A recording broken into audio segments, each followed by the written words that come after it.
Muy buenas, estimados y estimadas leyendas de la vida, ¿cómo están? Espero que estén muy pero muy bien. Mi nombre es Santiago, estamos otra vez en un capítulo más de Repasamos. Continuamos con la materia perro se sale y lo dejamos todo en la pista. Sí, mirá qué linda salsita, mirá qué linda salsita. Espero que estés lista, espero que estés listo. Ahora vamos a ver Liticonsorcio, todos los tipos, todas las calidades. Un tema que decidí apartarlo en un videito porque sí, es importante mi gente. Atención, pinzas en manos, agárrenlo, agárrenlo que es posible pregunta. Está muy bonito y es importante. Así que toma asiento, relájate, si estás laburando, escúchame, para un poquito la oreja, que de a poquito las cosas van quedando. Así que bueno, antes que nada, te digo, acá mismo, ponete la pila que queda poco tiempo. No, mentira, dale que tenemos una semana, de a poquito vamos encarando la cosa. 3, 2, 1, comenzamos. Bueno, mi gente, liticonsorcio. Este es el fenómeno procesal que se produce por la circunstancia de estar constituida una o ambas partes, no por una sola persona, sino por varias concretamente. O sea, en español latino tenemos una o varias partes, actora, demandada, constituida por más de una persona. Entonces vamos a desgranar poco a poco este concepto. ¿Qué es necesario para que exista un liticonsorcio? En primer lugar tenemos una pluralidad de personas, como ya bien dijimos, y básicamente que las mismas estén en una misma posición procesal, ya sea como actores o como demandados. Y en tercer lugar, podríamos ponerle A, B y C. A, B y C, el C, el último es un proceso contencioso, o sea, contencioso, relajo, quilombo, piña, pim, pum, pam. Parte de la doctrina también nos habla de la existencia del liticonsorcio en los casos de pluralidad de interesados promotores en un proceso voluntario. Ya separamos procesos voluntarios de procesos contenciosos, lo vimos anteriormente en capítulos anteriores, valga la redundancia. Según el artículo 404.6 se dispone que se aplican al proceso voluntario las disposiciones referentes al liticonsorcio en los procesos contenciosos. Básicamente entonces podemos aplicar el liticonsorcio en ambos procesos, en los voluntarios y en los contenciosos. Lo importante es que hayan una pluralidad de sujetos ocupando una parte o la otra parte, y bueno, o sea que el tercero del A, B y C en un proceso contencioso podemos agregar contencioso o voluntario. Vamos a lo puro y duro, a lo teórico, ¿bien? Tipos de liticonsorcio. Sí, hay dos. Acá tenemos en primer lugar la primera clasificación que nos dice liticonsorcio activo y pasivo, concretamente, ¿bien? Según la posición de los integrantes del liticonsorcio en el proceso, va a variar entre activo y pasivo. Si se forma en la parte actora, el liticonsorcio será activo, mientras que si se forma en la parte demandada, dicho liticonsorcio será pasivo. Y si se forma en ambas a la vez, será mixto o bilateral. En segundo lugar, el segundo tipo, segunda clasificación, liticonsorcio inicial u originario, y también por otro lado sucesivo o ulterior.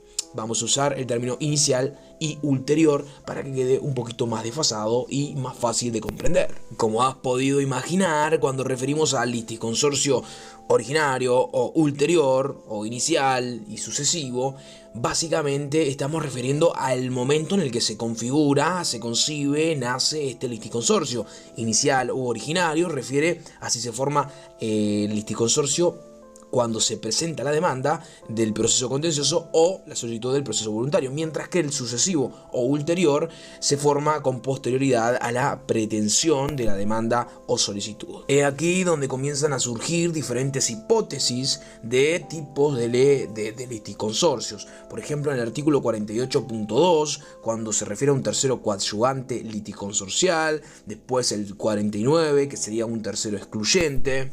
También vamos a tener el artículo 51 del mismo código, cuando refiere a la intervención necesaria de los terceros. Después el 47, inciso final, liticonsorcio necesario. 35.1, sucesión procesal, acumulación de autos. 323.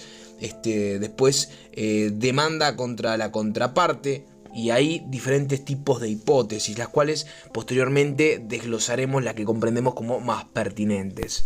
Por ejemplo, cuando se refiere a la sucesión procesal del 31.5, esto básicamente se da cuando en el curso del proceso fallece el único integrante de una parte, por ejemplo, y es sucedido por sus herederos. Es decir, ahí va a aparecer un litisconsorcio porque hay más de un sujeto en una de las partes, y va a ser de qué carácter, originario o va a ser ulterior. Podemos verlo como de carácter ulterior, ya que no se concibe el litisconsorcio de forma originaria, es decir, el padre de los herederos, por ejemplo, quien estaba contractuando y se veía obligado a determinada obligación o a recibir determinado pago, por ejemplo, fallece y esto lo cede a sus hijos. Y ahí tenemos un litisconsorcio, más de una persona constituyendo una de las partes. También tenemos el ejemplo del 323, que sería la acumulación de autos.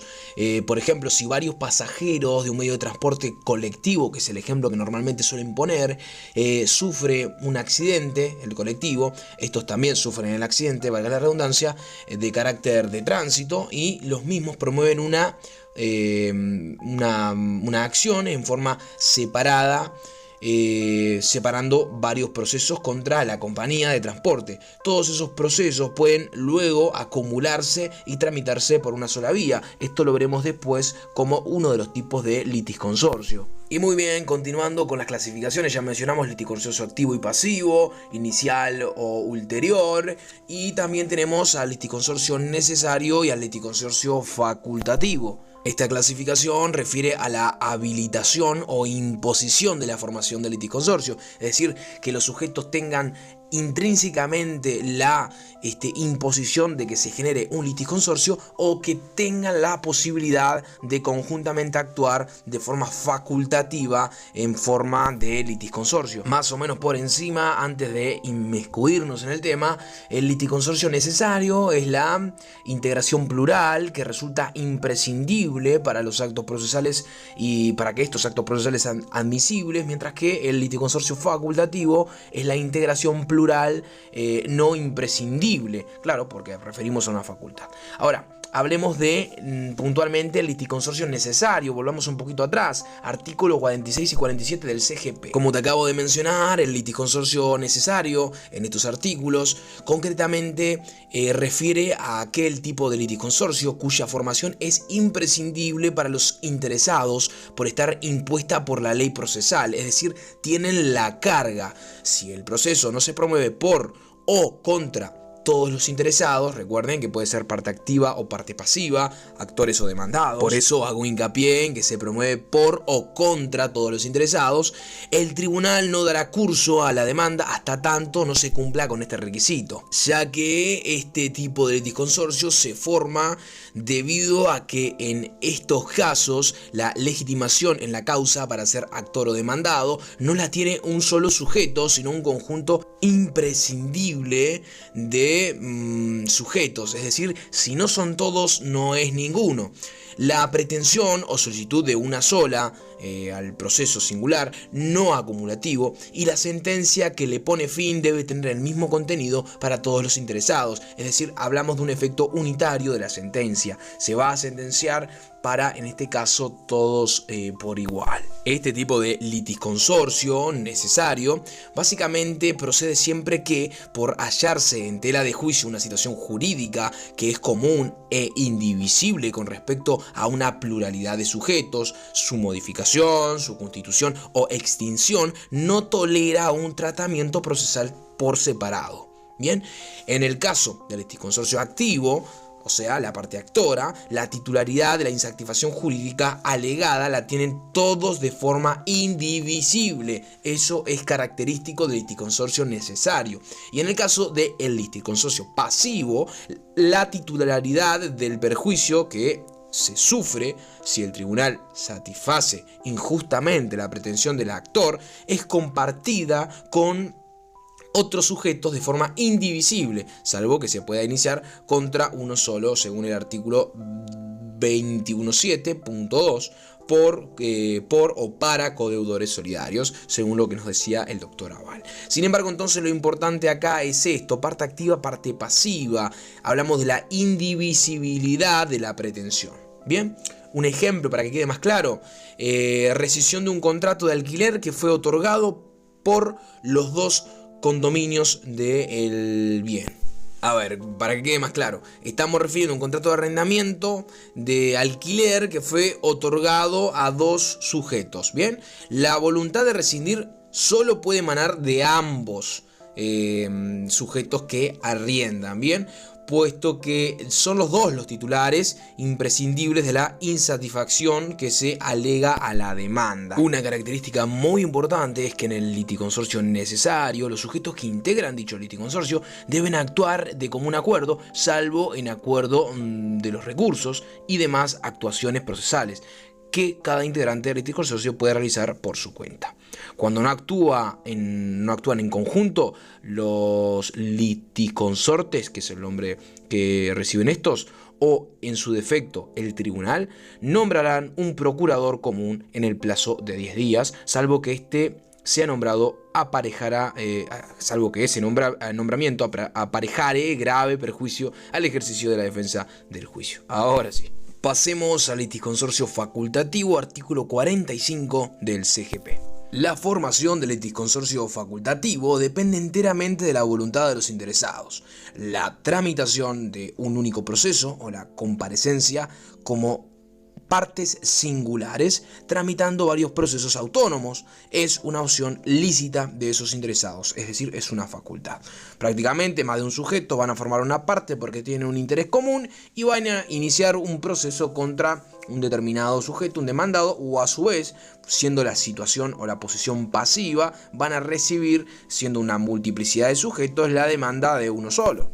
La formación de este tipo de liticonsorcio persigue dos objetivos fundamentales. En primer lugar, evitar el desperdicio de tiempo, esfuerzo y dinero, es decir, economía procesal, principio, recordémoslo siempre, está presente en todos lados. Y en segundo lugar, evitar el dictado de sentencias contradictorias, es decir, buscamos la coherencia de los juzgamientos y la integridad del orden jurídico. En el caso de los actores, cada uno de los sujetos que integran la parte podrían haber iniciado un proceso con independencia de los otros. Sin embargo, porque cada uno de ellos es titular de una insatisfacción jurídica independiente. Al ser litisconsortes o litisconsorte titular de una pretensión independiente, la decisión jurisdiccional puede ser diferente para cada uno de ellos, es decir, un efecto simple de la sentencia, trabajar de forma separada. En el caso de los demandados, cada uno de los sujetos que integran la parte demandada, plural, podrían haber sido demandados en un proceso independiente iniciado contra cada integrante de la misma, pues cada uno es titular singular de un perjuicio que sufriría si el tribunal satisface injustamente una de las pretensiones del actor, que es independiente de otras deducidas en el mismo proceso contra los demás codemandados. Prácticamente acá lo que nos está diciendo, lo que nos está comentando es que como es facultativo, está solamente o cae solamente en manos de los sujetos elegir. ¿Por qué? Porque bien pudieron haber realizado un proceso singular, es decir, para cada una de las partes de forma individual. Sin embargo, se juntan, se colectivizan y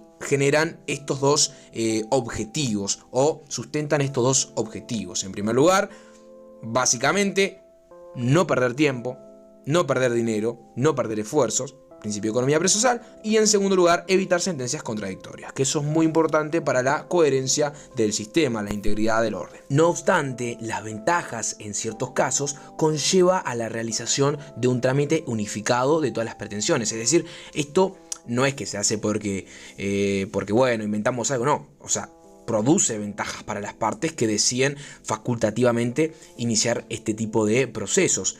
Básicamente hacen que el derecho admita algunos supuestos de esa unificación y que todos los sujetos integren solamente una parte.